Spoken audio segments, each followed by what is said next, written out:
বেশ কয়েকদিন ধরে এত পরিমাণে সিদ্ধ খাবারের ভিডিও দেখতেছি যে আজকে ট্রাই না করে আর পারলামই না। তো আজকে আদিবাসীদের মতো আমিও নিয়ে নিলাম এখানে কয়েক ধরনের সবজি।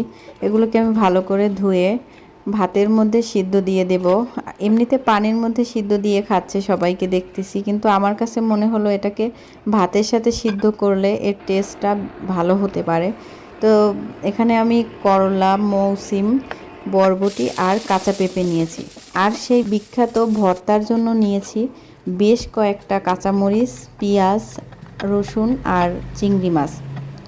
তো ভর্তাগুলোকে ভালো করে ম্যাশ করে নিচ্ছি। আমার ভর্তা তৈরি করা শেষ। এখন এর মধ্যে একটু সরিষার তেল দিয়ে নিলাম। তারপরে ভাতটা হয়ে গেছে, এখন আমি সবজিগুলোকে বের করে নিচ্ছি। এখন এগুলোকে ট্রাই করার পালা। আসলে আমি যখন ভয়েস দিচ্ছিলাম আমার কাছে মনে হচ্ছিল যে তখনও মনে হয় এর স্বাদ মুখে লেগে আছে। আসলে যতটা মনে হয় আমাদের কাছে যে না, আমরা মনে হয় এগুলো খেতে পারবো না, এগুলো আদিবাসীদেরই খাবার, কিন্তু আসলে না, মানুষ অভ্যাসে পরিণত হয়ে যায় একটা সময়। আর এই খাবারটা একদমই খারাপ লাগেনি আমার কাছে, মোটামুটি ভালোই লেগেছে। বিশেষ করে ভর্তার সাথে লাগিয়ে খেতে কিন্তু দারুণ লাগে। আপনারাও ট্রাই করে দেখতে পারেন।